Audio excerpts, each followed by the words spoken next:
안녕하세요. 책 읽는 오로라입니다. 오늘 준비한 작품은 정연희 작가님의 단편소설 땅끝의 달입니다.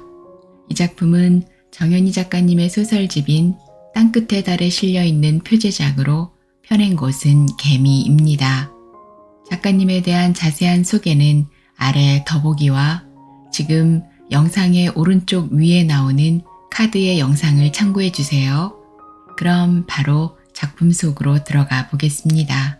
편안한 시간 보내세요. 땅끝의 달, 정연희. 보름달이 올라오자 숨죽인 바다가 몸을 풀었다. 그는 해안성 건너편 바위 등걸에 앉아있는 여자를 막막하게 건너다 보았다. 달그림자의 육신이 서서히 녹아 없어질 사람처럼 여자는 가만히 앉아 있었다. 달이 지면 여자도 쓰러질 그림자처럼. 땅끝 마을이라고 해서 찾아왔는데 바다가 시작이네요. 턱 밑에서 얕은 파도가 찰싹거리는 가게. 플라스틱 의자에 허리를 걸치고 앉았던 여자가 늘 만나던 사람처럼 현서를 향해 그렇게 말을 열었다. 처음 만나는 사이 같지 않게 편했다. 오전 중 바다 쓰레기를 처리하고 맥주를 마시고 있던 현서는 스스럼 없는 여자의 말에 순간 멈칫했으나 금방 대답이 풀렸다. 하기는 나도 땅끝이라는 이름에 끌려왔소만. 아, 그러셨어요? 그러면 선생님도 이곳 주민이 아니네요?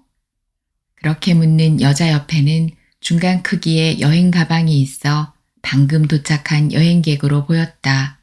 여자는 고개를 반쯤 숙이고 재차 물었다. 오래되셨어요? 군청에서 맡긴 일하면서 밥 먹으며 살고 있으니까 오래되었다 할 수 있겠네요. 아. 여자는 가벼운 탄성인지 궁금증인지를 잠깐 입 밖으로 낸 뒤 무슨 일을 하느냐고 궁금해할 만도 한데 가만히 말문을 닫았다. 눈어림으로 여자의 나이 40대 초반, 치마 아래로 드러난 다리가 탄력 만만했다. 점심때쯤 관광버스 2대가 들러 해산물 점심을 먹고 난 뒤 버스가 떠났는데 여자가 무슨 차편으로 왔기에 버스를 타지 않고 남아있는지 잠깐 궁금했다. 여자는 현서의 눈치에 미미한 미소를 띄었다. 네, 여행 가방이 궁금하신가 보네요. 사실은 관광모직 광고에 땅끝마을 관광이라는 광고에 끌려 그 관광버스를 타고 왔다가 아니, 계약을 할 때 편도만 이용하고 내가 내리고 싶은 곳에서 내리기로 약조를 했거든요. 그리고 땅끝이라는 곳에 어떤 끝이 있겠는지 궁금해서 아예 하차 버스를 떠나보냈네요. 마주 앉아있던 두 사람에게서 대화가 끊겼다. 하지만 침묵은 거북하지 않았다. 다시 생면부지의 사람들처럼 시선은 각각, 현서도 여자도 바다를 보았다. 오후의 바다는 늙은 개처럼 졸며 지루하게 늘어져 있었다. 가게 주인이 마른 안주 접시에 땅콩을 보태주는 척 낯선 여행객하고 무슨 수작인지 현서와 여자를 힐끔거렸다. 둔해 보이지 않는 여자는 주인의 그런 분위기를 알아챘으련만 개의치 않고 조심스럽게 말을 열었다. 혹시 조용하게 묵을 만한 펜션 안내해 주실 수 있겠어요? 죄송하지만. 현서는 가게 주인을 흘낏 일별하고 다소 찜찜한 기분을 달래가며 대답했다. 그러지요. 바닷가에서 떨어진 뒷산 중턱에는 이름난 펜션들이 꽤 있습니다. 그런데 내 차가 트럭이어서. 트럭이면 어때서요? 안내만 해주신다면 너무 감사하지요. 여자의 말에 가게 주인 최 씨가 현서를 향해 눈짓을 건넸다. 숫기가 좋은 것인지 다소 껄렁한 내용을 안고 살아온 여자인지 조심하라고. 처음 도착한 외지에서 처음 만난 사람에게 너무 이무롭다 싶었는지 가게 주인이 현서를 향해 심상찮은 눈짓을 건넸다. 조심하라고. 꽃뱀 밀린지도 모르잖아. 계집한테 당한 것이 엊그제구먼. 지난해 만나 몸붙여 살던 50대의 여자가 현서가 모아놓은 현금이며 금부치를 몽땅 털어가지고 잠적한 것을 알고 있던 가게 주인의 경계였다. 아니, 여자라고 다 갔겠어요. 그저 펜션 좀 안내해달라는 걸 갖고 펜션까지 데려다주고 끝이에요. 걱정 마세요. 현서는 눈으로 그렇게 건네고 일어서며 여자의 가방을 끌었다. 아, 땅끝 마을이라더니 이런 깊은 산이 있었네요. 그리고 이 소량기. 산길로 들어서자 털털거리는 2.5톤 트럭 조수석에 앉아 창밖을 바라보던 여자가 의외라는 듯 하지만 목소리를 낮추었다. 맞아요. 이 길 이름이 소량기 길인데 향기를 금방 아는군요. 소량기 길이었어요? 어쩌면 땅끝이라더니 이렇게 향기로운 산이 있었네요. 바다를 향해 형성된 작은 마을을 그저 땅끝 마을이라고 이름 붙인 것이지 해안을 끼고 있는 산은 제법 깊어요. 사람들이 별 기대 않고 다니러 왔다가는 다시 찾는 곳이 이 산이에요. 이 산에 반해서 삶의 터를 아예 옮겨온 예술가들도 적잖고요. 예술가들이 삶의 터를 아예 옮겨온 사람들이라면 궁금하네요. 어떤 분들인지.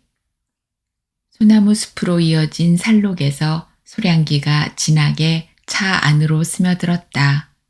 현서는 예술가에 대한 여자의 호기심에 대답을 할까 하다가 말을 삼켰다. 가게 주인 최 씨의 얼굴이 떠올랐다. 박현서가 이곳 태안 산골에 몸붙여 살게 되기까지는 철로 역정이었다. 친구의 권유로 퇴직금을 털어 시작한 벤처가 1년을 못 버티고 무너졌을 때 아내는 눈에 새파란 불을 켜고 달려들었다.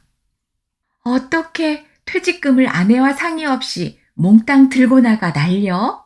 당신 같은 사람하고 어떻게 노년을 함께 보내겠어. 더구나 살고 있는 집까지 아내 몰래 담보해서 은행 돈을 빼어다 날리고. 아내의 노발대발은 당연했다. 총각대 선을 보았을 때 광대뼈가 단단해 보여 성깔 한번 만만찮겠다 싶었지만 노총각 늦장가 형편에 그만하면 살림을 다구지게 할 것도 같아 토를 달지 않고 장가들었다. 첫인상대로 당길신 강해 매사에 내 주장이었지만 모든 것이 살림 키우기를 위한 것이라고 믿어 현서는 내 주장을 나무라지 않고 아내를 거들었다. 그러다가 퇴직금 사태의 막장에서는 피할 길이 없었다. 아들 형제를 낳아놓기만 하고 당신 한 게 뭐야? 대학 졸업하고 아직 직장도 얻지 못한 아들 형제를 어떻게 할 건데? 아들 짝 채울 일은 어떻게 하고? 그가 집에서 밀려나는 데는 한 달도 걸리지 않았다. 주민등록증 하나 달랑 든 지갑뿐 여관짬은커녕 여인숙 쪽방값도 닿지 않는 신세가 되었다. 누구는 노숙 신세가 되고 싶어 되는가?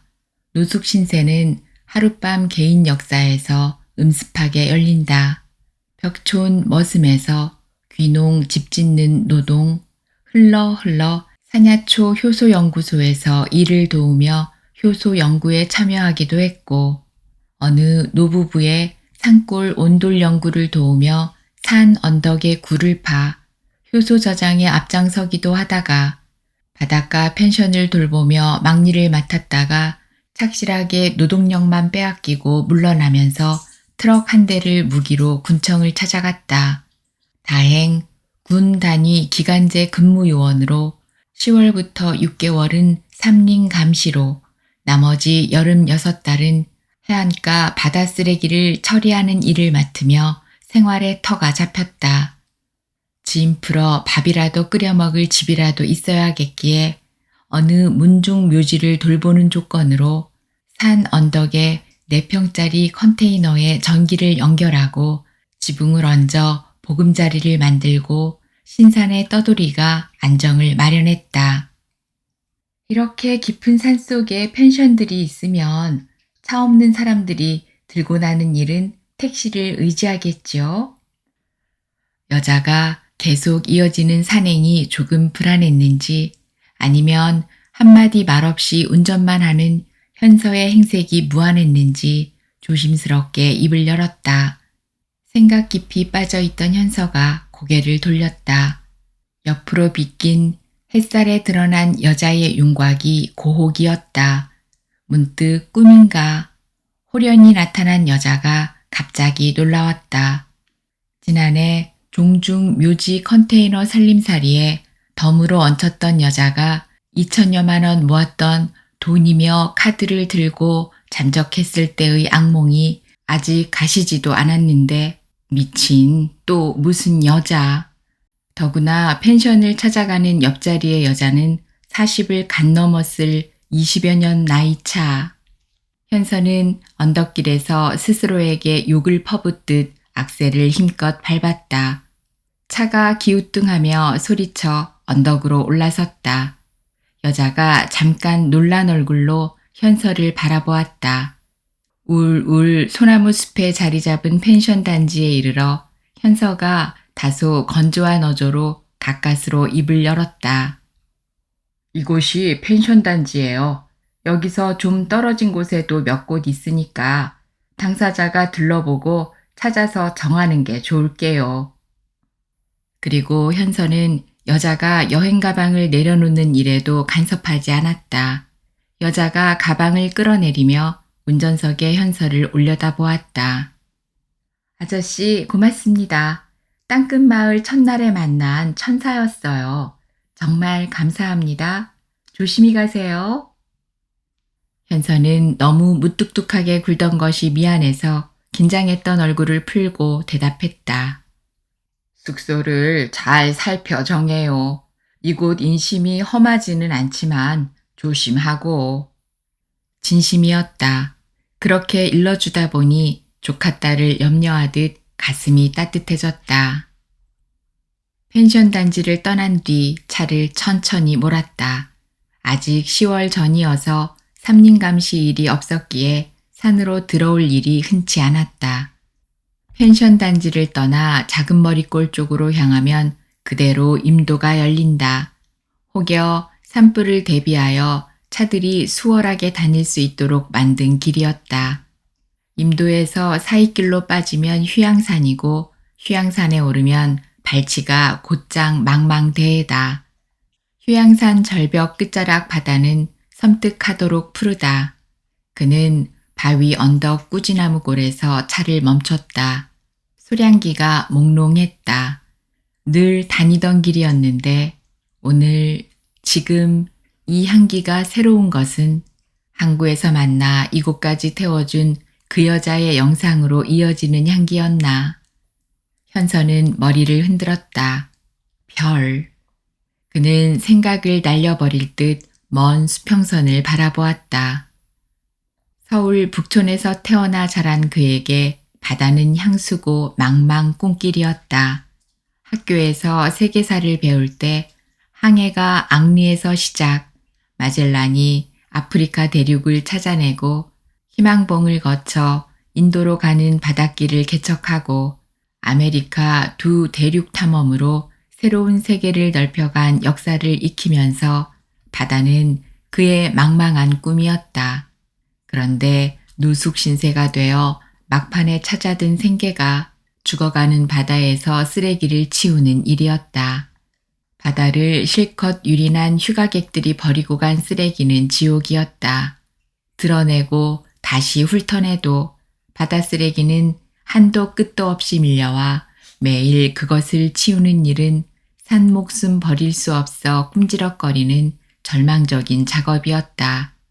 더구나 그 바다는 몇 년 전 해안가에 정박해 있던 허베이 스피라트호라는 대형 유조선이 삼성중공업 크레인 바지선을 들이받아 유조선에 실렸던 원유가 쏟아져 검은 기름이 바다를 뒤덮었던 악몽의 바다였다. 전국에서 천여 명 봉사자들이 개미떼처럼 달려들어 기름을 퍼내고 기름 뒤덮인 바위며 자갈모래를 걸레로 닦아내도 암흑 악마의 검은 기름은 좀채 지워지지 않던 곳이다. 왜 하필 이곳에 정착하게 되었을까? 한 해가 다 가도록 현서는 다음 일자리를 찾아 떠나야 한다고 벼르기만 하다가 다시 해를 넘겼다. 무슨 인연이기에. 그는 해가 기울어서야 산을 떠났다. 진입로는 탱자 울타리의 좁은 산길이다. 집이 있을 것 같지 않은 산골길을 지나 언덕으로 오르면 활짝 트인 언덕 위로 고만고만한 무덤이 널려있는 종중 묘소다. 3,400평 되는 밭을 끼고 있어 현서가 심은 갖가지 여름살이가 풍성했다. 묘지기를 위해 종중에서 마련했다는 숙소였지만 그가 들면서 지붕을 얹고 앞들의 땅도 고르고 밭도 틈틈이 갈아 기름진 밭을 이루었다. 종중에서 전기며 수도를 설치해 주어 큰 불편은 없었지만 하루 일과를 끝내고 들어설 때면 하늘과 땅에서 휘휘한 냉기가 몸을 휘감듯 늘 등떨미가 서늘했다. 아내에게 쫓겨나 홀살이 10여 년이 넘는 동안 어떻게 사람 옹기 곁에 살고 지고 정겹게 다가오는 여자가 나타나면 흠뻑 빠져 맞아들였다가 새콤달콤한 맛에 길들여질 때쯤 돈이며 쓸만한 것들 몽땅 챙겨 달아나기 2번. 달아난 여자가 믿기보다 팔자에 없는 짓을 저질렀는가 싶은 자괴감에 한동안 심한 부끄러운 몸살을 겪던 일이 엊그제 같건만 오늘 또 무슨 일로 종아리 탱탱한 젊은 여자가 나타났는지 우두망철 앉아있던 그는 머리를 설레설레 흔들고 망상을 지워버리듯 세숫간으로 들어가 활활 씻은 뒤 수건으로 젖은 머리까지 탈탈 털었다. 미상불 저녁 끼니를 무엇으로 때울까? 주방이라고 싱크대 하나 얹은 부엌을 바라보며 또 라면 하나 하다가 문득 소스라쳤다. 아, 오늘이 수요일. 프량기 공방 모임이 있는 날임을 잊고 있었다니. 이럴 수가. 항구 주차장 가게에서 만난 여자 때문이었을까? 주책머리 없기는. 누가 보고 있는 것도 아닌데 낯이 달아올랐다. 그는 서둘러 라면 한 젓가락으로 저녁 끼니를 치르고 서둘러 떠났다. 임도 갓길을 지나 전망대가 올려다 보이는 마을길로 들어서자 프량기 공방에 가로등 불빛이 날아왔다. 불빛을 만나자 현서의 가슴이 흔들렸다. 가로등을 사이에 두고 집이 2채, 그 앞을 지날 때 현서는 속력을 늦추고 2채의 집을 새삼스럽게 살폈다. 공방의 부부가 제각기 살고 있다는 집이었다. 아니, 왜? 부부가 따로 살아? 프량기 공방에 들르는 사람들마다 이상하게 여겼지만 누구도 그 내막을 자세하게 알고 있는 사람은 없었고 감히 당사자들에게 물을 수 있는 사람도 없었다. 남편은 이름난 도예가였고 아내는 현대무용가로 얼마 전까지 무대에 섰던 춤꾼인데 아무렇지도 않게 살림을 따로 살고 있다는 소문이 내내 떠돌았다. 귀농 귀착 때 처음부터 가옥이 2채가 따로 있었던 것이 아니고 택지를 조성할 때부터 그렇게 부부가 헤어져 지내는 별채를 지었다는 소문이 꼬리를 물고 이어져 온다. 도예가 남편은 식물이며 수림에도 조예가 깊어 1000여 평이 넘는 정원에 금강, 소나무, 금송이며 홍송, 모과와 자두, 청, 홍, 매화, 겨울에 어떻게 갈무리를 하는지 알로에까지 조화롭게 어울린 정원을 조성해 도예 제자들이며 관광꾼들을 혹하게 만들었다.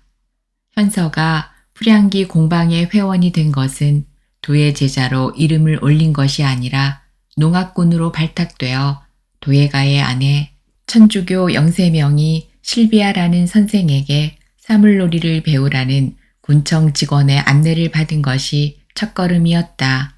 얼마 전부터 군단이 사물놀이 경연대회가 뜨겁게 달아올라 각 군청이 눈에 불을 켜고 농악패를 결성, 근육질의 놀이패를 찾아다니던 끝이었다.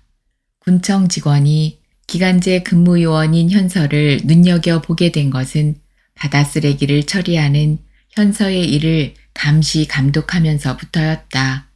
60대 초반 현서의 착실함과 건장한 체격에 인부를 자주 바꾸지 않아도 될 안정된 인물임을 믿을만 해서였다. 군청 계장은 현서를 아재라 부르면서 살갑게 굴었고 사물놀이패에 들게 할 때도 친근한 부축임으로 등을 떠밀었다. 현서가 다 늙은 할아범에게 무슨 사물놀이를, 이 고장에 신명 낼 만한 젊은 놈이 그렇게 없는가? 아재, 젊은 놈이 왜 없겠어요? 그런데 아재만큼 진지하게 일을 맡아줄 인물이 그리 쉽지 않아요. 그리고 말이에요. 계장은 잠깐 말을 끊었다가 한쪽 눈을 찡긋하고 말을 이었다. 사물놀이를 가르칠 선생님이 말이에요. 아재가 보면 반할 만한 미인인데다가 정말 깜짝 놀라게 멋있는 분이란 말입니다. 이미 이름난 무용가란 말이에요. 내가 아재를 뽑은 건 여러 가지 뜻이 있었어요. 뜻은 무슨 놈의 뜻? 이런 총구석에서 멋있는 분이 더구나 무용가라고? 유명한 무용가가 군청이 부탁한 사물놀이를 가르친다고? 그런 여성이 냄새나는 사내들에게 사물놀이나 가르치고 있겠는가? 현서의 특이한 반응에 계장이 목소리를 깔았다. 미리 선입관을 만들지 말고 얼른 가보기예요. 나중에 싱숭생숭할 일 만들지 않으려면 맘 단단히 챙기시고요. 원, 다 늙은이에게 사물놀이를 떠안기면서 별 수상한 얘기를 꾸미기까지. 그렇게 쓰잘데없는 농담 그만하고 나를 소개할 때 그 선생이라나 하는 이에게 다 늙은 내가 잘 따라하지 못해도 지청구나 하지 말라고 부탁이나 하라고. 그렇게 프량기 공방으로 가던 첫날 현서의 트럭에 실려가던 계장의 시시덕거림에 어지간히 긴장이 풀어졌지만 프량기 공방 주차장에 주차할 때부터 현서는 기이한 동계에 빠졌다. 정원 조경도 눈부셨지만 황토 건물에서 흘러나오는 불빛이 가슴으로 날아드는 순간의 기이한 현상이었다. 그리고 실내로 들어가 계장이 소개하는 선생 앞에 섰을 때 현서의 가슴이 갑자기 활랑거렸다. 어서 오세요, 박 선생.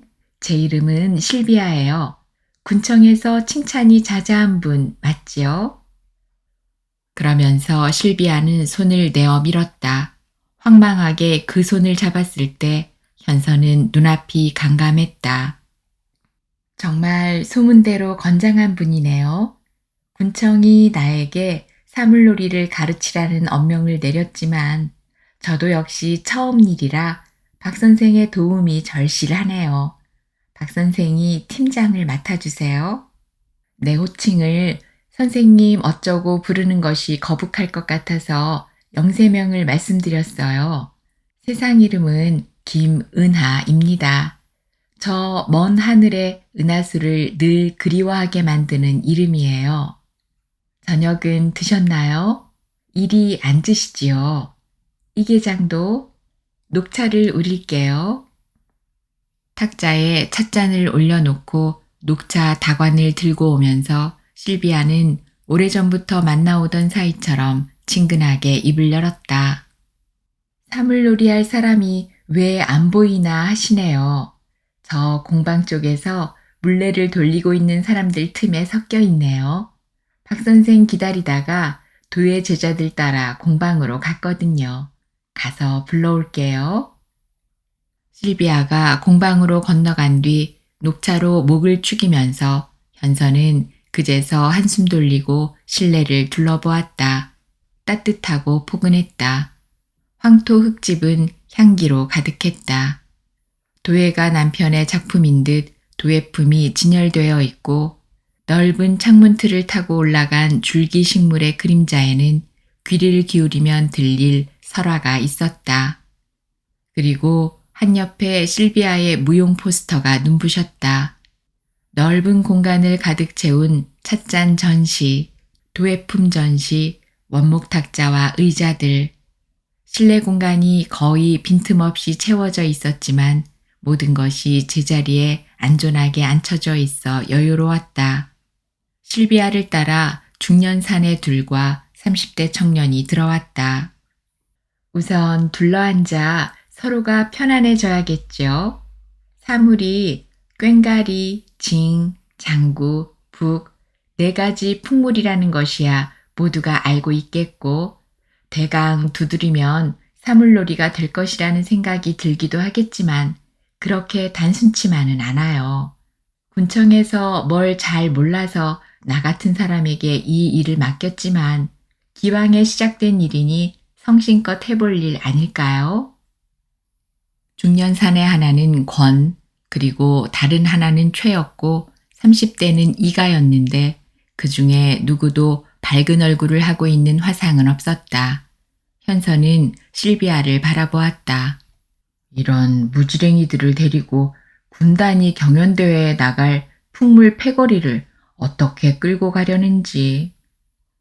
선생이 아까웠다. 매주 수요일 각기 일과 끝난 시간인 7시에 모이기로 하고 헤어졌다. 숙소로 돌아오는 길에 계장은 올 때처럼 트럭 조수석에 훌쩍 올랐다. 어땠어요? 아재, 내 말 과장 아니었죠? 이제부터 아재의 생활에 활기가 뜰 겁니다. 그리고 패거리 중에 아재가 제일 어른이니 나머지 셋을 잘 거느리면 선생님도 힘을 덜어 좋아할 일이고요. 현서는 계장을 중간 지점에서 내려줄 때까지 입을 열지 않았다. 그리고 혼자 되어 밤길을 운전하면서 한숨이 깊게 터지는 것을 막지 못했다. 무슨 한숨인지 알 수 없었다. 알 수 없는 설렘으로 동계가 이어지는가 하면 그저 막막했다. 그날 밤 현서는 거의 잠을 설쳤다. 수요일 첫 회동 때 군에서 마련해준 사물이 2짝이나 있었지만 실비아는 그것을 비켜두고 4사람을 도예가 남편 청담의 공방으로 데리고 갔다. 이곳 공방의 주인 도예가의 후가 청담이니 만나면 호칭을 그렇게 하시고요. 오늘 청담이 일이 있어 출타 중이어서 내가 이 방을 잠깐 빌렸습니다. 이제부터 내가 여러분과 같이 하려는 일은 물레에 들어갈 점토에 손을 깊숙이 담그는 일이에요. 아니, 사물놀이 패거리에게 갑자기 웬 흙이라니? 놀라시겠지만 우선 그렇게 따라 해주세요. 실비아는 자신이 먼저 하얗고 섬세한 손을 점토에 깊숙이 집어넣었다. 그리고 4사람도 따라하도록 눈으로 재촉했다. 현서가 먼저 선뜻 따라하자 나머지 3사내도 거북한 표정을 감추지 못하고 점토 그릇에 손을 집어넣기 시작했다. 손이 흙 속에 완전히 들어갔으면 이제 모두 눈을 감으세요. 실비아의 목소리는 차분했지만 내 사내는 우선 훔칠 놀랐다. 사물놀이 패거리에게 대뜸 흙 속에 손을 담게 만드는 짓은 뭐며 이제 눈까지 감으라니. 모두 그렇게 눈을 감았지만 내심 부글부글 불편했다. 그런데 그 후에 계속되는 침묵, 불편했지만 침묵이 계속 이어지자 차츰 고요해지고 5사람의 숨소리마저 잦아들었다. 점토에 들어있는 자신의 손과 함께 현서의 전신이 점토 속으로 녹아들었다. 몸이 흙이었다. 시간도 공간도 없는, 슬픔도 기쁨도 고통도 없는 무상이었다. 졸음인지 꿈인지 다시는 깨어날 것 같지 않은 침묵. 그렇게 얼마가 지났을까? 실비아의 차분한 음성이 무상을 흔들었다. 흙이 몸이에요. 몸은 소리를 내지 못해요. 소리는 몸을 만나러 오는 바람입니다. 그 바람을 몸이 잠깐 빌리는 것이 춤입니다. 우리가 만나야 하는 것이 흙과 바람 사이에 있는 나의 몸입니다. 단순한 징, 꽹가리, 장구, 북이 아니고 그것을 들고 있는 자신이 누구인지를 찾는 일이지요. 자, 이제 눈을 뜨셔도 됩니다. 사물놀이를 가르치겠다는 사람이 이렇게까지 아는 척해서 죄송해요. 짜증나서 속으로 화를 내는 분도 있겠지만 그래도 순명해 주셔서 감사해요. 나도 계속 배워가는 처지여서. 모두가 눈을 뜨고 찰흙에서 빼어낸 손을 씻고 선생이 우려주는 녹차를 마시면서 남편 도예가를 소개하는 실비아의 이야기를 들었다. 도예가 청담은 정원사 도예가로 이름나 있었다. 산골 벽촌에서 태어난 청담이 독일, 프랑스 등 유럽에 초대되어 전시를 했을 만큼 그의 생태미술은 자연 회귀와 정원 설치에 대한 독특함에 서양이 먼저 눈을 떴다. 청담은 가마에서 꺼낸 도자기를 갯벌에 오래 메어두어 굴뻑이 달라붙고 바닷물의 자연스러운 효과로 도예의 새로운 이미지를 창출하면서 국내에서도 갯벌 도예를 촬영하며 그의 작품이 생태도예라는 명칭을 얻었을 만큼 생태미술 분야의 개척자로 알려졌다. 청담은 70을 바라보는 나이에 머리를 길러 뒤로 묶었고 수염도 길러 흡사 도 닦는 노인 같았다. 과묵할 만큼 말이 없었지만 도예 제자들을 가르치는 일에만은 세밀하고 살가웠다. 남편의 예술 세계를 소개하는 실비아의 진지한 모습을 바라보며 현서는 점점 그야말로 그 부부의 삶의 생태에 대한 기이한 느낌을 떨칠 수가 없었다. 더구나 매주 수요일에 시작된 사물놀이 연습이 이어지면서 현서는 점차 혼란에 빠졌다. 수요일에 참가하는 도예 제자들도 10여 명이 넘는데 풍물보다 일찍 시작한 물레질이 끝나 그들이 돌아갈 때면 실비아는 번번이 공방으로 가서 일일이 한 사람 한 사람을 끌어안아 가슴에 품는 인사를 했다. 제자 중에는 남자도 있었지만 실비아는 너무도 자연스럽게 남자 제자도 안아주는 인사를 마다하지 않았다. 처음으로 그 장면을 목격했을 때 현서는 징을 두드리다 말고 얼굴이 달아올라 박자를 놓치는 실수를 저질렀다.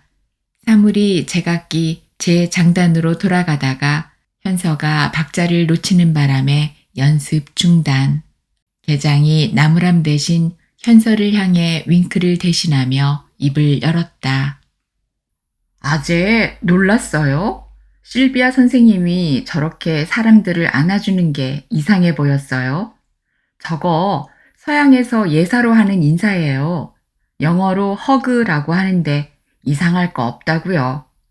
하기는 저 도예 제자들 중에 남자는 실비아 선생님의 허그를 못 잊어 계속 배우고 또 배우러 오는 화상도 있겠지만요. 말도 마세요. 아랍에서는 끌어안고 양쪽 뺨에 4번씩이나 입맞춤도 하는데 잠깐 끌어안는 허그쯤이야 뭐. 왜요? 우리도 연습 끝나면 그렇게 인사를 하자고 해볼까요? 더욱 낯이 달아오른 현서는 대답 대신 버럭 소리를 질렀다. 잔말 말고 연습 계속해.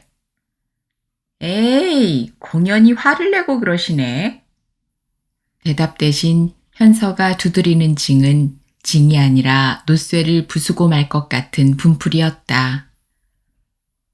계장이 선생에게 무슨 말을 어떻게 했는지 사물놀이 연습이 끝난 날 실비아는 극히 자연스럽게 사물놀이 패거리 하나하나를 끌어안는 인사를 시작했다. 실비아가 먼저 중년산에 권을 안았을 때 현서는 숨을 삼키고 문 밖으로 달아나려고 했다. 실비아가 달려와 장난기 섞인 웃음으로 현서를 안았을 때 현서는 숨이 막혔다. 실비아가 현서의 귀에 대고 따뜻한 입김으로 말했다. 팀장님은 사물 중에 무엇을 잡아도 가르칠 게 없을 만큼 박자며 두드림에 신명이 완전한데요. 그 신명을 지금까지 어디에 감추고 사셨어요? 그런데 연습에서는 징에서도 장구, 꽹과리에서도 팀장님의 분풀이 같은 것이 느껴지는데 왜 그렇게 화가 나는지, 무엇이? 현서는 저도 모르게 실비아의 품을 벗어나려고 실비아의 가슴을 밀어냈다. 달아오르는 얼굴을 감추려고 서둘러 밖으로 나갔다. 뒤따라 나와 현서의 트럭 조수석에 올라탄 계장이 또 느물거렸다. 거 봐요, 아재. 오늘 은하 선생님의 허그는 다른 연습생하고 다르게 아재에게 꽤 오래 하던데요. 아재 몰랐어요? 어이구, 이 웬수야. 지루하고 심심해. 그만 좀 울고 먹어라. 쓸데없이. 장난 아니에요. 선생님이 아재의 신명을 알아봤잖아요. 그런데 왜 아재는 번번이 선생님한테 반동해요? 그만하고 어서 집으로 갈 생각이나 하라고. 큰 길에서 계장을 내려주고 집으로 돌아오는 내내 현서는 덜덜 떨리는 것을 막을 길이 없었다. 사람마다 안아주는 인사였을 뿐이다. 모든 사람이 그저 예사롭게 그 인사를 나누고 헤어지는데 왜 나만 이렇게 떨리는가? 그는 씻지도 못하고 침대에 벌렁 떨어져 몸을 틀었다. 가슴에 실비아의 온기가 그대로 살아있었다. 자벌레처럼 몸을 동그랗게 말았다. 그리고 눈물이 흐르는 것을 버려두었다. 신명. 그이가 말하는 내 신명이라는 것은 어떤 것이었을까? 끔찍한 세파에 시달려 억누르고 억눌렀던 신명을 그이는 어떻게 알아보았을까? 이래로 사물놀이 연습은 화라산으로 뛰어드는 설렘과 두려움의 고통이었다. 그런 가운데 지난해 그가 출연했던 사물놀이는 경연대회에서 1등으로 올라섰고 군청이며 국민들의 환호가 그의 삶에 불꽃을 일으켰다. 그 후로 경연대회뿐 아니라 음력 설이며 추석에서 풍물놀이는 그 군에서 국민을 위해 봉사하는 으뜸가는 놀이가 되었다. 그런데 오늘 항구에서 나타난 여자의 출연으로 수요일 연습을 깜빡하고 있었다니. 현서는 바다 쓰레기 일이 끝나지 않은 여름 끝자락의 연습이 늘 불편했다. 종일 바다에서 쓰레기와 씨름하다가 아무리 열심히 씻고 닦아도 쓰레기 악취가 몸 어딘가에 배어 있을 것 같아 불안했다. 그래서 사물놀이 연습을 10월부터 하자고 발의를 했지만 섣달에 치르는 경연대회 준비로는 8월 시작도 늦다는 군청과 실비아의 고집 때문에 어쩔 수 없었다. 바다는 이제 옛날의 그 바다가 아니다. 하지만 바다는 지구라는 별의 생명시원 어머니였다. 이제 그 어머니가 쓰레기로 변하고 있다. 살인으로 시작된 인류 역사가 진보라는 이름으로 전쟁을 이어가면서 폭파된 수백 척의 항공모함 침몰, 헤아릴 수 없는 여러 척의 잠수함이 터져 가라앉고 백길 만들어 왕래하던 배들이 터져 가라앉고 유조선이 부서져 악마의 검은 기름으로 바다를 뒤엎고 어업으로 먹고 사는 고기잡이 배들이 풍랑으로 깨어지고 풍랑 때 빠져 죽은 어부들의 시신, 바다를 휩쓸고 다니던 배들이 전쟁으로 침몰하고 깨어지고 부서지며 수만 명의 수장된 시신을 뜯어먹고 살아있는 괴물들이 바다를 지치게 만들더니 이제는 육지에서 살아가는 인간 모두가 매일매일 쏟아내는 쓰레기를 바다로 버리고 있다. 군청에서 바다 쓰레기를 처리하라는 기간제 일감을 맡겼을 때 현서는 우선 떠돌이를 마감하고 살 길이 열렸다는 안도감에 한숨 돌렸지만 여름 휴가객들이 떠난 8월 말 막상 바다로 나간 첫날 그는 해안선 앞 모래사장에 주저앉았다. 더러 신문기사나 뉴스로 보기도 했지만 바닥이 슬근 처참했다. 플라스틱 쓰레기 산이었다. 그래도 바다는 살아서 쓰레기를 육지로 돌려보내려고 자분자분 밀려드는 파도로 쓰레기를 밀어올리는데 그렇게 밀려드는 쓰레기는 플라스틱 페트병, 일회용 라면 컵, 일회용 종이컵, 플라스틱 접시, 라면 껍데기, 은박지, 음식 담긴 일회용 그릇, 스티로폼 박스, 풀어진 밧줄, 폐 타이어, 각종 음료병, 플라스틱 숟가락, 포크, 나무젓가락, 찢어진 수영복, 양말짝, 찌그러져 얽힌 어망. 500년을 두어도 썩지도 삭지도 않는다는 플라스틱 쓰레기산을 이루었다. 인류, 진보, 과학, 혁명, 과학 발명품 중에 가장 획기적인 발명품이라고 떠받들며 인류가 온통 들썩하도록 쓰기 시작한 것이 플라스틱이다. 가볍고 깨지지 않고 썩거나 녹슬지 않고 비싸지도 않다. 한 번 쓰고 아까워할 것도 없이 버릴 수 있어 마음껏 쓰고 쉽게 버릴 수 있는 물건이기에 풀풀 내던져 버리는 일에 중독되어 미친 듯 버리고 있다. 인류는 드디어 플라스틱 역습 앞에 이르렀지만 별로 심각성을 모른다. 현서는 바다 쓰레기를 치우게 되면서 수산회센터 옆 가게에서 더러 묵은 신문을 들춰보면서 치를 떨었다. 플라스틱은 물에서 녹는 것이 아니라 강이나 하천을 거쳐 바다로 흘러가 파도에 맞아 부서지고 태양빛에 조각조각 분해되면서 미세 플라스틱으로 심해에 가라앉아 심해 새우의 먹이가 되고 바다 생태계에서 가장 바닥에 있는 플랑크톤의 먹이도 되어 그들이 참치, 고래, 바다표범 등의 먹이가 된다. 미세 플라스틱으로 배를 채운 물고기들을 먹이로 삼는다는 먹이사슬의 기사가 계속 눈에 띄었다. 참치, 고래, 바다표범의 몸에 축적되는 미세 플라스틱이 문제인가? 수산시장에 쌓이고 쌓이는 인간이 먹는 숱한 생선 중 오징어, 고등어, 갈치, 병어, 회가 되는 광어 등의 살에는 미세 플라스틱이 들어있지 않겠는가? 세계에서 가장 깊은 수심 1만 1천 미터가 넘는다는 마리아나 해구에 사는 심해 새우 속에서도 미세 플라스틱이 나왔다. 햇빛이 전혀 닿지 않는 깊은 바다속도 미세 플라스틱에서 안전하지 않았다.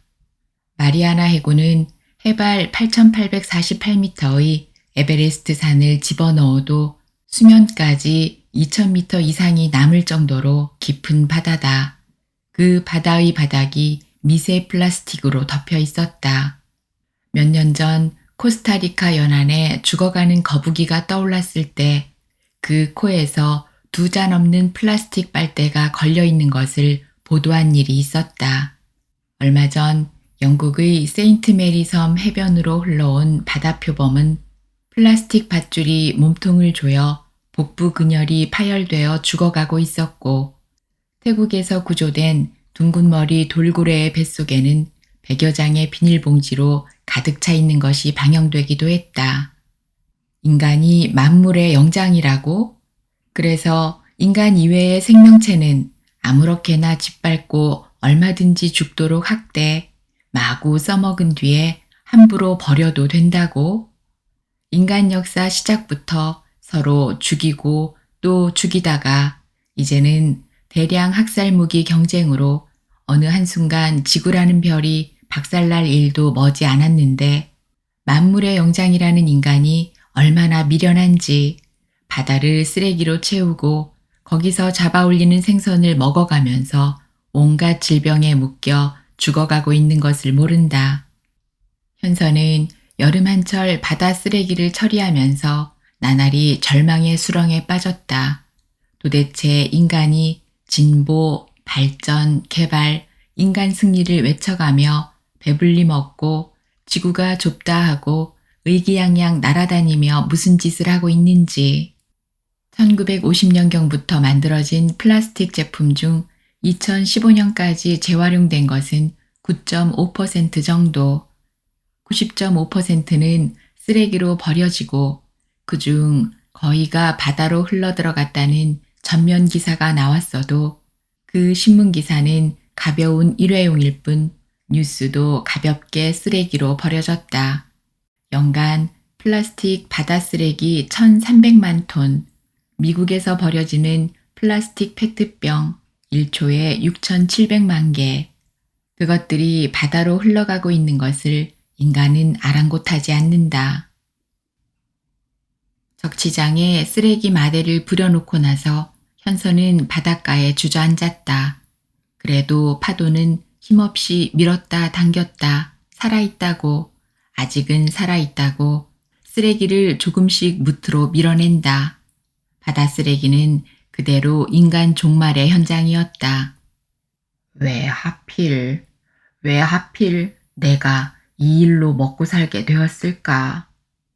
바다 쓰레기를 치우면서 계속 눈에 띄는 것은 끔찍하기 이를 바 없는 환경 뉴스였다. 새끼를 벤 향유고래 위 속에 플라스틱 쓰레기를 가득 채우고 죽어있는 영상. 굶어 죽는 바다새가 한 해 동안에 100만 마리에 비닐로 목숨을 잃는 바다거북이가 10만 마리라는, 바다새가 시꺼먼 원유를 뒤집어 쓴 괴물 영상도 이어진다. 그리고 낚시꾼들이 함부로 버리고 간 낚싯줄과 낚싯바늘에 애꿎은 새들이 낚여들어 죽는다. 오리, 기러기, 고니 등 수금류만 아니라 도요새, 저어새, 외가리 등 섭금류와 나무에 둥지를 틀고 살아가는 새들도 낚싯바늘을 삼켜 죽어가고 부리, 다리, 날개가 낚싯줄에 얽혀 죽는다. 낚시를 즐기는 인간이 버리고 간 낚싯줄을 새가 둥지를 틀 때 물어 나르다가 제 둥지에서 얽혀 죽는 일도 허다하다. 인간들이 저 즐기면서 주변의 생명체를 무심코 빼앗고도 무심한, 앞으로 인간은 이런 사태를 어떻게 헤쳐가려는지. 영국의 어느 철학자가 지구상에서 가장 포악한 포식자는 인간이다. 기록한 기록이 과장이 아니다. 여름 장마철이 지나면 서울 시민과 인근 마을에서 먹는 팔당저수지가 어마어마한 쓰레기로 뒤덮인다.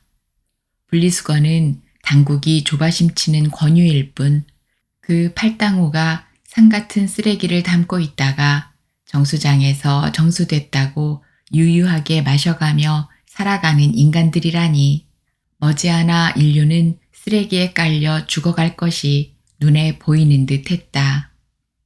현서의 작업에는 60대의 여성 공공근로자들 4명이 따라붙는다.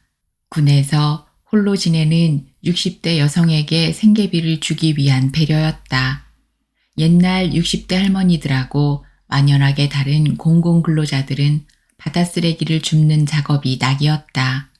박현서를 따라다니며 쇠스랑, 삽, 호미 등으로 쓰레기를 긁어 자루에 담는 작업을 하는 동안 집에서는 입에서 군내가 나도록 혼자 있던 여자들이 마음껏 히히덕거리며 활기를 띈다. 쓰레기로 가득 채운 자루를 트럭에 얹는 일은 현서의 몫이었고, 그렇게 트럭을 채우고 나면 그것을 적치장까지 운반하는 동안 여자들에게는 현서의 트럭에 실려 바닷바람을 쐬는 드라이브가 낙이었다. 그날 바다 쓰레기 일이 거의 끝나갈 무렵 토박내라는 별명의 여자가 일손을 놓고 방정을 떨었다. 아니, 이 바닷가에 웬 하이칼라 여자야? 저기 저 바닷가 바위 등걸 위에 서 있는 저 여자 말이야. 혹시 아저씨 손님 아니오? 아저씨 만나러 온 손님 같은데. 어디? 어디? 어디에 하이칼라 여자라고? 여자들이 합창하듯 토박내가 가리키는 곳을 일제히 바라보았다. 삼형제 섬이 건너다 보이는 언덕 위에 물빛 스카프를 바람에 날리며 서 있는 여자가 보였다. 현서는 그가 엊그제 만수항에서 만나 펜션에 안내해준 여자라는 것을 알아보았다. 웜에 밤이라면 여시가 나타났다고 하겠지만 이런 날 이런 바닷가에 웬 여자요? 아무래도 박씨 아저씨 손님 아닌가벼? 현서는 고개를 돌리고 퉁명을 떨었다. 웬 객적은 소리 그만하고 나머지 일이나 마저 끝내자고. 그럼 팀장님 객소리 안 할 테니 일 끝나면 시원한 것 사주기요? 언제는 맨입으로 갔는가? 공 없는 소리 하네. 초로의 할매들이 깔깔 웃는 소리가 바다 저쪽으로 날아갔다. 현서는 건너편 바위 위에 아직 서 있는 여자를 흘낏 바라보았다. 옷깃이 바람에 나부끼지 않는다면 깎아놓은 듯 서 있는 여자를. 이제쯤 사물놀이 연습은 각자 자신의 신명을 즐기는 시간이 되었다. 그날 현서는 몸에 배었을 쓰레기 악취를 살갗을 벗기듯 씻고 또 씻고 저녁도 혹여 라면 냄새가 남아있을세라 밥을 몇 숟갈 물에 말아 마시듯 하고 떠났다. 풀향기로 들어서던 현서가 멈칫 걸음을 멈췄다. 창가에 앉아 차를 마시고 있는 것은 물빛 스카프의 여자였다. 여자는 현서를 기다렸다는 듯 예사롭게 미소를 띠고 고개를 숙였다. 스토커 같아 보이지요? 낮에 팀장님이 여자들 서너 데리고 바다에서 일하시는 거 봤는데 이 저녁에 또 여기에 나타났으니. 하지만 저요, 여기 오늘 처음 온 거 아니에요. 사물놀이 연습 없는 날 더러 콜택시 불러 안내받고 왔었어요. 왜 섬뜩했는지 현서의 등골이 서늘했지만 선선한 대답을 만들었다. 아, 이제 혼자서 관광도 다니고 그랬어요. 잘 됐네요. 그런데 여자의 행색에 이상한 느낌이 들어 현서는 들키지 않을 만큼 재빨리 눈여겨보았다. 광목 치마 위에 소매 없는 기나긴 옷을 입고 있는 모양새가 처음 만났을 때와 달랐다. 도포자락처럼 생긴 덧옷에는 양쪽에 큼직한 주머니가 덧대어져 있었다. 문득 상복이 연상되어 섬뜩했다.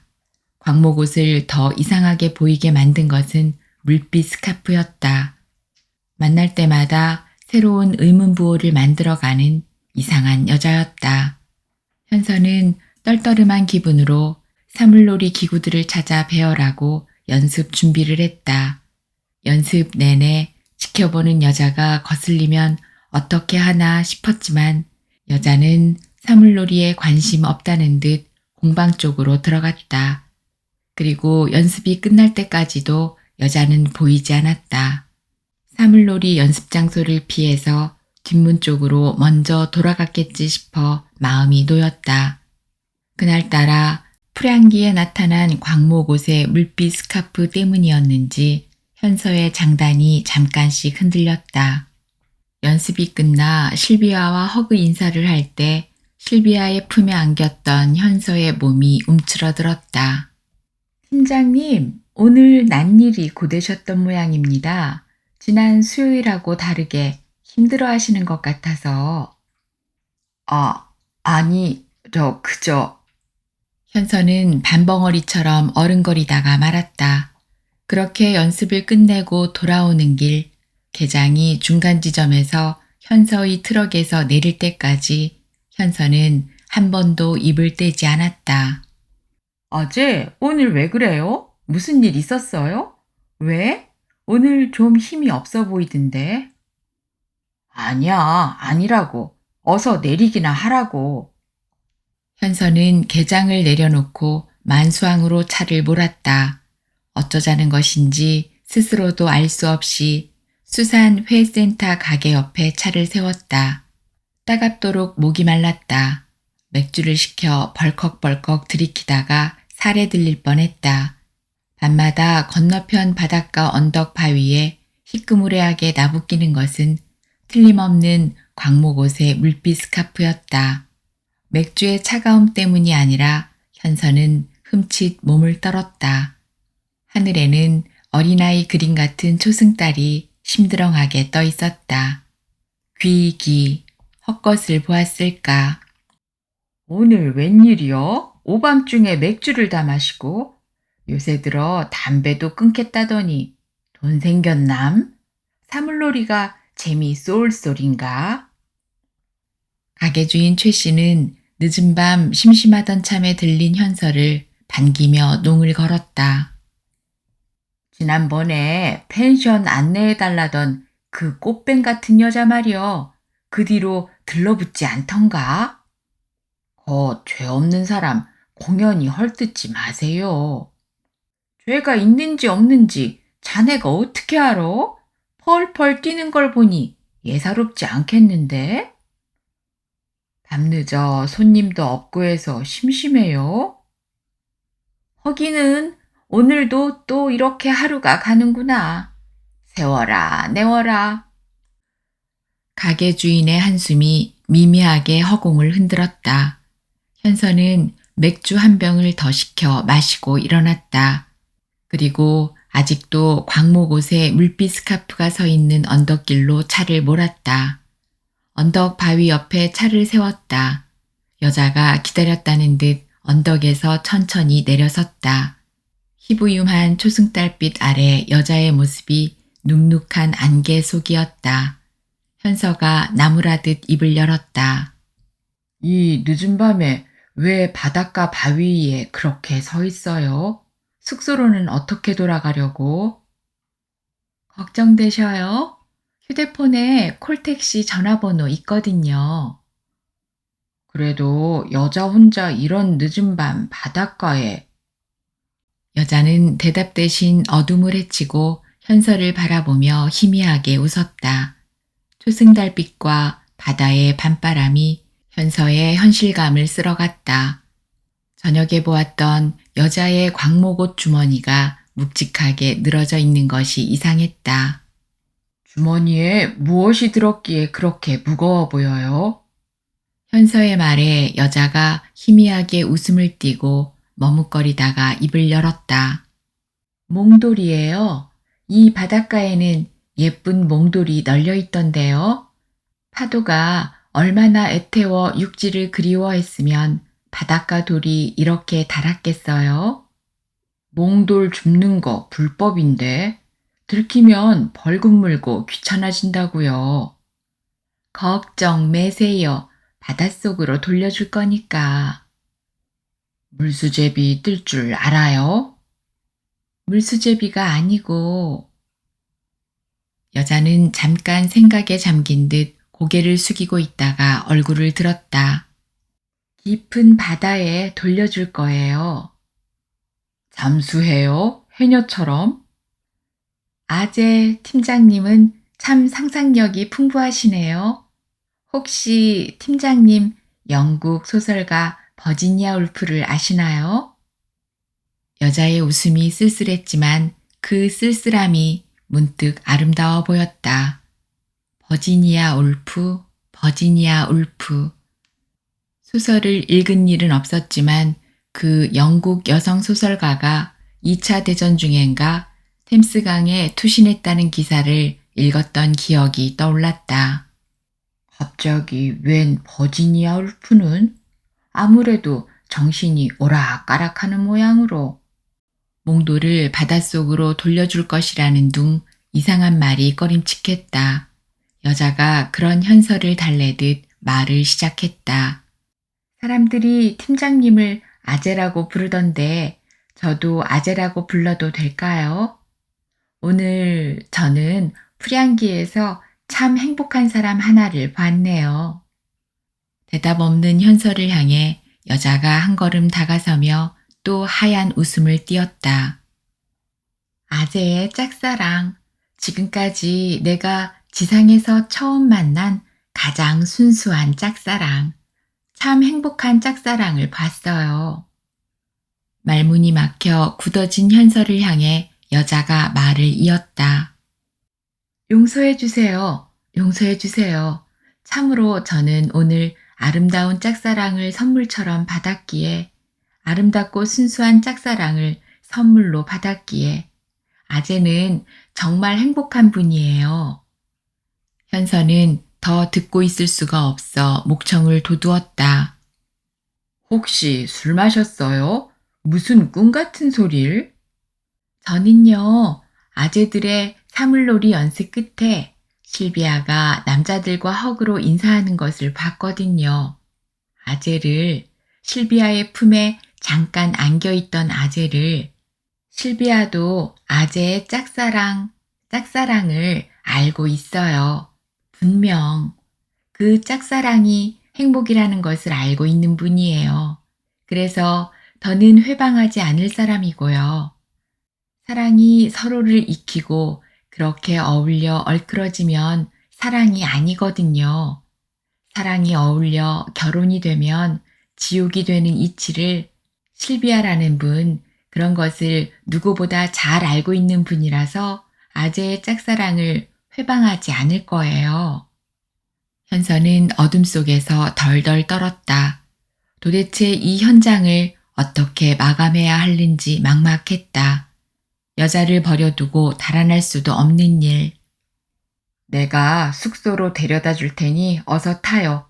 아무래도 뭐에 취한 사람이네. 어서 차에 타요. 여자는 현서를 물끄러미 올려다 보더니 정색하고 고개를 숙였다. 고맙습니다. 정말 아재는 정말 착한 분이네요. 그런데 한 가지만 부탁드려도 되겠는지요? 잠깐 말을 끊었다가 입을 여는 여자는 무언가 비장한 각오를 한 듯 조심스럽게 말을 이었다.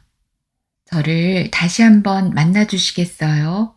며칠 후에 이 바닷가 언덕에서 저를 한번 만나 주실 수 있겠는지, 저를 이상한 여자라고 의심하지 않으신다면, 아니, 그렇게 의심하실 수밖에 없겠지만요.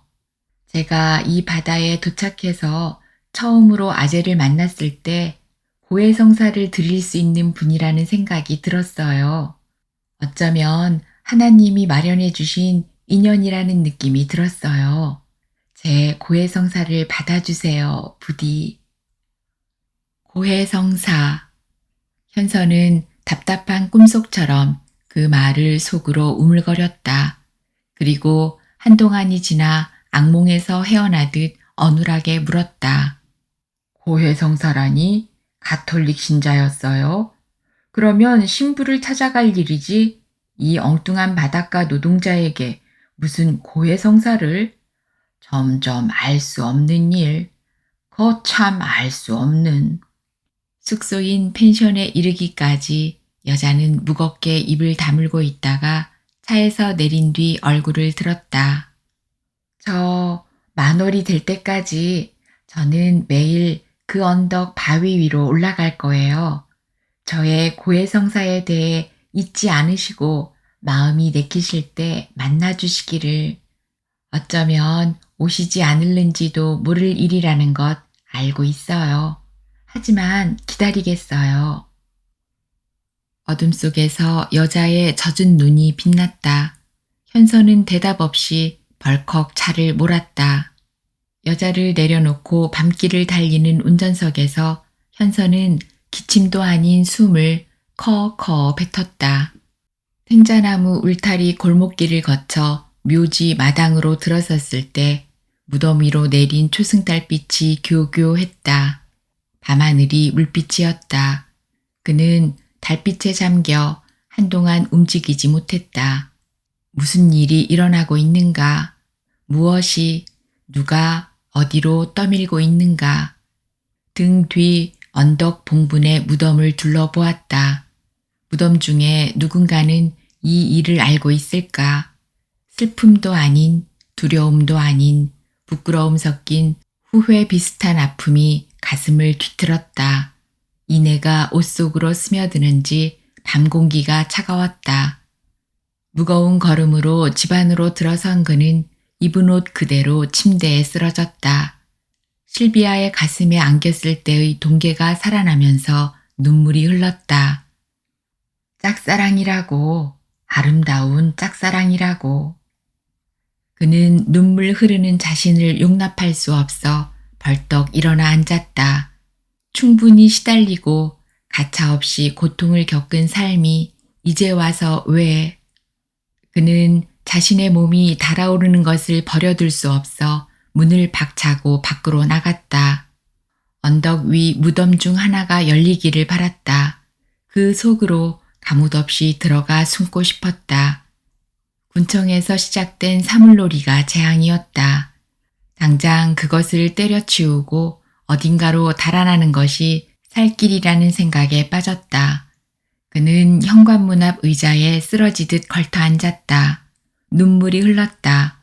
무슨 눈물인지 알 수 없었다. 광목옷의 여자가 무너져가는 지구, 바다를 죽이는 인류의 몰락은 어차피 멀지 않았고 그 마지막까지 머뭇거리다가 처참을 겪느니 더 살아남아 무엇을 누리겠다고 라고 했던가. 갑자기 만사가 허망해졌다.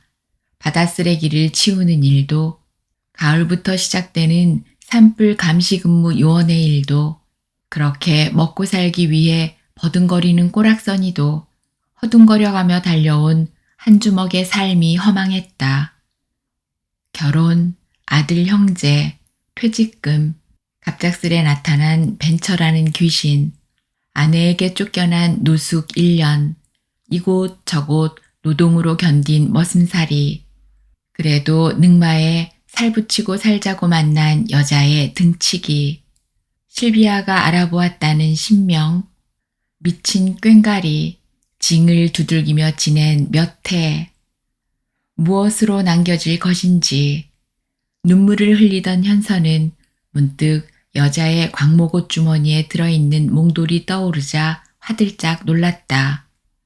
버지니아 울프라는 소설가, 주머니에 돌을 잔뜩 넣고 템스강으로 들어갔다는 그 여자, 주머니에 돌을 잔뜩 집어넣고 강으로 걸어 들어간 버지니아 울프, 그리고 광목옷 주머니를 늘어뜨린 몽돌. 밤이 오는 것이 두려웠다. 하루 일을 끝내고 어둠이 시작되면 영락없이 바닷가 갯바위 언덕 바위 위에 서 있는 광목옷의 물빛 스카프가 바람을 타고 현서의 눈앞으로 다가와 어른거렸다. 하루하루 초승달의 배가 차올랐다. 아무리 물빛 스카프의 흔들림을 외면하려 해도 눈앞으로, 아니 머릿속으로 흔들려 다가오는 그것은 귀기를 띈 손짓이었다. 하루하루 초조해지기 시작했다. 이렇게 시달리느니 차라리 하루라도 빨리 찾아가 그 고해성사라나 뭔가를 치르는 편이 낫겠다. 열이틀 달이 올라온 날 현서는 갯바위 언덕을 찾아갔다. 갯바위가 보이자 소름이 돋았다. 그런대로 살아가던 나날에 무슨 동티가 난 걸까? 주술에 말려들 듯 그는 갯바위 언덕 아래 차를 세웠다. 흔들리는 물빛 스카프가 갯바위 아래로 흘러내렸다. 여자는 말없는 합장으로 현서를 맞이했다. 현서는 갯바위 편편한 자리를 찾아 자리 잡고 허리를 걸쳤다. 여자가 가만히 다가와 옆자리에 앉았다. 얼마가 지났을까? 현서가 침묵을 더는 참지 못하고 입을 열었다. 10,000월이 가깝소. 여자가 가만히 말을 받았다. 이제는 보름달도 어렸을 때의 달아 밝은 달이 아니네요. 개수나무 아래서 토끼가 방아를 찧고 있다고 믿었던 그런 달이 아니에요. 보름달이 뜨는 밤에는 늑대 인간이 나타난다는 옛날 이야기도 무섭기는 했지만 늑대 인간이 어떻게 생겼는지 늘 궁금했던 그런 달을 저는 지금도 그리워해요. 그래서 이번 길은 어렸을 때의 그 달을 찾아 떠난 길이에요. 땅끝 마을이라면 어렸을 때의 그 달을 만날 수 있을까 싶어. 요즘 들어 인간이 달을 향해 계속 쏘아대는 탐사선으로 달을 못살게 굴고 있어서 어차피 옛날 달이 아니요. 네, 제가 태어나기도 전인 50년 전 아폴로가 달 착륙한 뒤로 조금 힘 있다는 나라마다 경쟁 속으로 탐사에 불을 붙이고 있지요. 하기는 1969년 미국 아폴로 11호에 암스트롱 등 두 사람이 인류 최초로 달 표면에 발을 디딘 후로 한동안 적막하더니 올해 초 중국이 지구에서 보이지 않는 달 반대편에 탐사선을 착륙시켰고 2월에는 이스라엘이 민간 최초의 달 탐사선을 발사해서 달이 갑자기 인간들 등살에 몸살날 지경이 되고 여자가 얼굴을 들어 현서를 올려다 보았다. 달빛에 물든 여자의 젖은 눈이 흑요석 같았다. 그는 울먹한 목소리로 입을 열었다. 저는 너무 늦게 지구에 태어났어요. 아폴로 11호가 달을 침탈하기 전에 태어났더라면 얼마나 좋았을까 늘 생각해 왔어요. 그랬으면서도 쥘 베른이라는 프랑스 작가가 발표한 달 가까이에서라는 번역 소설을 읽었어요. 혹시나 해서요. 신기하게도 쥘 베른이 1869년에 그 소설을 발표했는데 아폴로 11호 달 착륙이 그 소설 발표 꼭 100년 후라는 사실이 너무 신기했어요. 그것을 알아차린 저 자신이 대견했고요. 달은 45억 년 전 지구가 다른 천체에 부딪혔을 때 떨어져 나간 조각이라는 것 알고 있어요. 지구는 달의 어머니.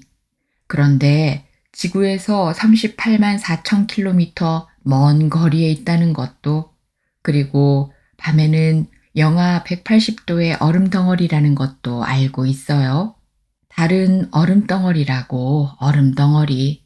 그런 것을 알고 있으면 이제쯤 옛날의 달을 그리워할 일도 아니련만. 아, 역시 아재는 어떻게 달에 대해 그리 친근하신지. 달은 황량해 보이지만 대기가 희박해서 태양광이 그대로 쏟아져 태양 전지로 전기를 생산할 수 있다는 것도 배웠어요. 하지만 그런 모든 것이 제가 가고 싶은 달하고는 너무 삭막한 내용들이에요. 그래서 땅끝 마을의 달을 찾아온 거예요. 현서는 여자를 따라 정처 없는 이야기를 주고받는 것이 어이없어졌다. 아니, 고해성사를 하겠다는 게 이런 달 이야기였소? 여자는 한동안 고개를 숙이고 미동도 하지 않았다. 무언가를 망설이는 듯, 그래서 화제를 다시 찾는 듯, 그리고 그는 조금 움츠러든 목소리로 말을 시작했다.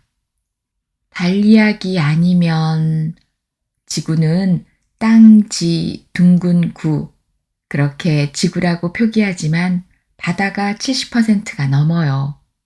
사실은 지구가 아니라 수구라고 해야 옳아요. 내륙, 땅 위의 개울, 호수, 저수지 다 모아도 지구를 안고 있는 전체 물의 0.036%밖에 안 된다네요. 그렇게 지구를 안고 있는 바다가 지구 온난화로 생성된 열 에너지의 93%를 바다가 흡수, 열 완충작용을 해주기에 지구가 이만큼이나마 견디고 있답니다. 바다가 이산화탄소를 빨아들이고 기온 상승을 지연시켜 주기에 망정이지 아니면 지구는 벌써 결단났을 거라네요. 웬 갑자기 달에서 지구로 내려앉았나? 달은 45억 년 전 지구가 다른 천체에 부딪혔을 때 떨어져 나간 지구의 딸이라면서요? 달에서 지구로 내려앉는 화재가 엉뚱할 것 없을 것 같은데요. 고해성사로 가는 길이 왜 이렇게 복잡한가? 고해성사로 가는 길이에요. 어느 출판사가 번역서로 내놓은 대멸종 연대기라는 책을 사서 읽었어요. 지구 탄생 이후 생명체 75% 이상 몰살당한 대멸종이 5차례나 있었다네요. 대기 중 탄소 농도가 높아진 것이 원인이었다는데 지금 지구는 인류 역사 어느 때보다 화석 연료를 정신없이 캐내고 미친 듯 태우고 있잖아요. 땅에서는 흙바닥이 보이지 않을 정도로 자동차들이 얽혀 돌아가고 하늘에서는 여객기, 전투기, 인공위성이 뿜어대는 연료가 끊이질 않고 5번 거쳐갔다는 생명의 씨를 깡그리 말려버리는 대멸종이 눈앞에 보이지 않으세요? 더구나 아재는 팀장님은 아니 선생님은 바다 쓰레기를 치우시면서 한여름 내 절망 또 절망을 겪고 계실 테면서 이런 지구에 더 머물러 무슨 낙을 보겠어요? 무너져가는 지구, 바다를 죽이는 인류의 몰락은 어차피 멀지 않았어요. 그런데 미련을 두고 머뭇거리다가 처참한 멸망을 겪느니 더 살아남아 무엇을 누리겠다고. 물빛 스카프의 이야기를 듣는 현서의 뼛속이 저려왔다. 허튼 소리는 아니었는데 더 듣고 있기 두려웠다. 한밤중 바닷가에서 느닷없는 학술 세미나에 끌려든 것 같구먼. 나 참. 죄송해요. 그래도 조금만 더 들어주세요. 학술 세미나가 아니라 제가 살아오던 동안 고통스러웠던 생각들을 정리해 봤어요. 여자 말 많은 거 질색하시겠지만 누구하고도 나누어 본 일 없었던 고독한 고민. 이상하게 아재와 마주친 첫 순간 제 내면의 실타래가 풀리기 시작했어요. 아재 팀장님, 바다에서 오랫동안 일하시면서 물고기들이 눈을 감는 것 보신 일 있으세요? 제가요, 얼마 전 너무 쓸쓸해서 열대어를 키워본 일이 있었거든요. 꼬리 지느러미가 화려하지만 구하기 쉬운 구피도 키워보고 샛노란 골드피쉬도 키워보았어요. 그런데 뭐가 잘못되어 열대어가 죽어 둥둥 떠 있는 것을 보고 깜짝 놀랐는데요. 죽은 열대어가 살아있을 때처럼 눈을 동그랗게 뜨고 있는 거예요. 걔가 죽기까지 얼마나 아팠을 텐데 그 고통을 소리쳐 호소했어도 들을 수 없는 것이 인간의 청각, 그들과 소통할 수 없는 것이 인간이었어요. 비명을 지르지도 눈물을 흘리지도 않는 생명체, 그저 아무런 표정 없이 눈을 동그랗게 뜨고 헤엄치고 다니니까 사람보다 편하고 행복한 줄 알았죠. 그런데 그때 눈을 동그랗게 뜬 채 죽어있는 물고기를 보고 이 세상의 생명체, 눈에 잘 띄지 않는 불개미와 지렁이까지도 이성과 감성이 있을 것이라는 생각이 들었어요. 듣고 계세요? 현서는 으스스한 한기를 느끼며 먼 바다를 바라보았다. 바닷새도 달가워하지 않는 듯 땅끝의 바다에는 그 흔한 갈매기도 눈에 띄는 일이 없다. 해무가 낀 것도 아닌데 삼형제 섬이 부끄럼 타듯 바다 밑으로 가라앉을 듯 흐릿하다. 바다는 뒤척일 힘도 없는 듯 잔잔하고 등성이로 지나가던 바람도 숨을 죽이고 바다는 조금씩 달빛에 취해가고 있다. 땅끝으로 흘러와 생계라고 만난 것이 바다 쓰레기를 치우는 일과 기간제 근무 요원 산불 감시 일로 생계를 해결해가며 그럭저럭 살아가고 있었는데 무슨 일로 어디서 불시에 날아든 삶의 의문부호 같은 여자. 도무지 갈피를 잡을 수 없는 놀랍도록 똑똑한가 하면 어딘가 으스스하게 느껴질 정도의 귀기를 거느리고 있는, 어쩐지 그 자리에 더 있다가는 무엇에 말려들고 말 것 같은 불길함까지 치밀어 현서는 자리에서 일어났다. 아, 참을 수 없으셔서. 하지만 이제 정작 고해성사를 받으실 차례인데.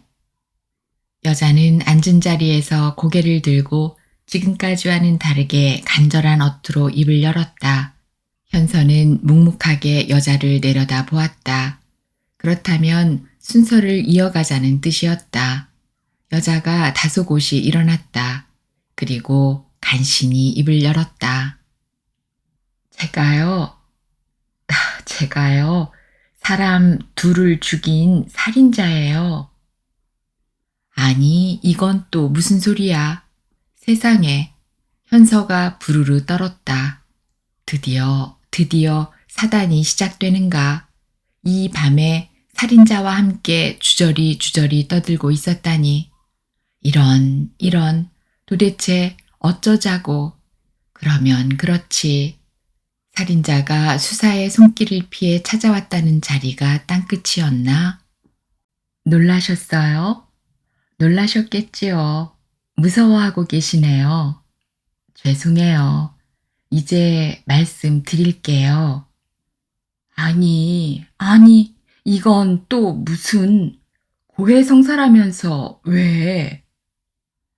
현서는 전신에 힘이 빠져 다시 바위 등걸에 주저앉았다. 여자도 따라서 가만히 자리를 잡았다. 그리고 숨을 가다듬어가며 긴 한숨 끝에 말을 시작했다.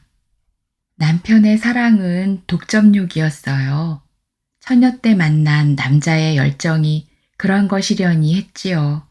열화 같은 열정에 이끌려 결혼했지만 삶은 힘들었어요. 아이도 생기지 않고. 아니, 내가 남편의 아이를 가져서는 안 되겠다는 결심으로 아이를 갖지 않기로 몰래 결심했지만 제가 생계를 돕겠다고 취직한 회사가 작은 무역회사 격리자리였어요. 사장은 저보다도 서너 살 아래였는데 미혼인데다 부드러움을 갖춘 지성인이었어요. 일이 많아 늦게 끝나는 날이면 포도주 바에 가서 포도주를 즐기도록 안내할 줄 아는 상사였지요. 내심이 어떠했는지 조심스러웠지만 사장은 다른 직원을 따돌리고 저만 데리고 다니기를 자주 하는 편이었지요. 그저 그가 하자는 대로 따라하면 삶이 넉넉하고 즐거웠어요. 내가 모르던 세상이었어요. 포도주를 곁들여 저녁을 먹을 때면 신간을 읽은 책 이야기를 자주 해서 나로 하여금 그에게 지지 않을 정도로 책을 사서 읽는 부지런을 가르치기도 했고요. 점차 그가 나를 유혹하는 것이 아니라 내가 그에게 흡입되는 상황, 사랑에 빠지는 정황을 비켜갈 수 없게까지 되었네요. 몸과 넋을 아낌없이 던지고 싶은 남녀의 사랑을 처음 알아본 우리는 두려움 없이 너무도 당연한 순서처럼 극히 자연스럽게 밤을 함께 지내는 사이로 진입. 저는 남편을 더 이상 속일 수 없어 죽음을 각오하고 고백한 뒤 이혼을 요구했어요. 그리고 몇 개월 남편은 아무 일 없었던 것처럼 이상하리만큼 잠잠하다가 몇 번 사장의 뒤를 밟았는지 사장의 아파트에 숨어 들어가 살해. 여자의 수레는 거기서 끊어졌다. 달이 중천으로 올라왔고 달빛에 물든 바다는 참고 참아오던 신음을 더는 견디지 못하고 들릴 듯 말 듯 수면 위로 우우 신음을 올려 보냈다. 현서는 숨을 몰아 쉬었다. 사랑을 살해당한 여자의 숨막힘이 전이 되어 꼼짝할 수가 없었다. 여자에게서 흐르던 귀기는 바로 사랑을 살해당한 한이었나? 침묵은 한동안 이어졌다. 이야기를 어떻게 이어가야 할는지 두려워하는 기색이 역력했지만 얼마 만에 목매인 목소리가 이어졌다. 저는 그때 내 사랑을 따라갔어야 했어요. 남편 옆에 한시도 있을 수 없는 죄책감과 두려움과 증오, 원통함으로 영혼이 망가지고 있었어요. 고통과 슬픔을 차단할 수 있었던 최후의 그리고 최선의 기회를 놓쳤지요. 머뭇머뭇 살아남았다가 남편의 주검까지. 경찰 수사는 오래 걸리지 않았고 경찰이 집으로 남편을 체포하러 온 오후 남편은 아파트 8층 발코니로 나가 투신. 그렇게 사건은 싱겁게 마무리가 되고 저는 사람 둘을 죽인 살인자로 남겨졌습니다. 세상 법은 그 여자를 살인자로 묶을 수 없었겠다. 하지만 그가 두 남자의 주검을 짊어지고 살아갈 길을 찾을 수 없어 주검의 검은 그림자를 끌고 땅끝을 찾아왔는가. 여자에게 땅끝은 무슨 뜻이었기에 땅끝을 찾아왔을까. 현서는 도대체 이 배역이 왜 자기에게 맡겨졌는지를 알 수 없었다. 왜 하필 고해성사의 대상이 나였는가? 왜 하필? 그럭저럭 살아가고 있는 나에게 왜? 들이대고 싶었지만 울렁거림과 어지러움을 달래며 간신히 입을 열었다. 이제 그만 숙소로 가십시다. 여자는 현서의 말을 알아듣지 못한 사람처럼 달빛으로 넘노는 먼 바다를 바라보며 가만가만 말을 이었다. 바다는 어머니예요. 생명 시원. 엄마 뱃속의 양수는 바다였어요. 몇십억 년 전 어떤 미생물이 바다에 적응해가며 진화된 생명체가 사람이라네요. 정자와 난자가 합쳐져 엄마의 몸속에서 자라는 열달은 그 수십억 년을 응축한 역사겠지요. 저는요, 사람 둘을 죽인 저는요, 매일 바다로 돌아가는 꿈을 꾸고 있어요. 갈 곳이 결국 바다뿐이잖아요. 땅끝의 바다를 찾아왔고 아재 팀장님을 만나서 고해성사를 마쳤네요. 아마 아재는 전생에서 내 아버지였는지도. 여자는 잠시 고개를 숙이고 있다가 현서의 트럭 조수석으로 올라갔다. 펜션이 가까워지자 그때까지 숨도 쉬지 않는 사람처럼 말이 없던 여자가 입을 열었다. 아재가 살고 있는 집에 가고 싶어요. 화들짝 현서는 차를 멈추었다. 아재의 집은 종중 무덤이 있는 산속이라면서요. 무덤이 궁금해요. 데려가 주세요. 현서는 무엇에 쓰인 듯 시동을 걸어 방향을 틀었다. 탱자 울타리 무덤 언덕에 이르기까지 두 사람은 아무 말도 하지 않았다. 무덤 언덕과 마당에 달빛이 물속이었다. 달빛 물속에 잠긴 두 사람은 한동안 가만히 서 있었다. 달빛이 뼛속으로 스며들듯 몸이 얼어들자 여자가 현서를 바라보았다. 추워요. 현서는 말없이 현관문을 열었다. 안으로 따라 들어온 여자가 침대 앞에서 잠시 눈을 감고 서 있었다. 그리고 얼마 후 옷을 벗기 시작했다. 한 겹, 두 겹, 마지막 속옷까지. 그가 나신이 되기까지 현서는 들숨도 날숨도 없이 서 있었다. 어떻게 여자를 품었는지 모른다. 여체는 주술이었다. 더는 채울 것 없는 충일, 그리고 황홀한 주검이었다. 죽은 듯 엎드려 있던 현서는 여자가 콜택시 부르는 소리를 들었지만 꼼짝도 할 수 없었다. 마지막 고해성사, 아재의 짝사랑을 내가 안고 갑니다. 보름달이 올라오자 숨죽였던 바다가 몸을 풀었다. 해안선 건너편 바위 등골에 서 있던 여자가 천천히 기슭으로 내려갔다. 그리고 몽돌로 늘어진 광목옷이 느릿느릿 바다로 걸어 들어갔다. 어머니의 품으로.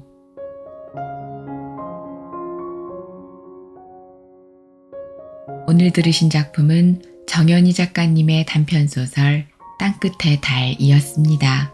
함께 해주셔서 고맙습니다.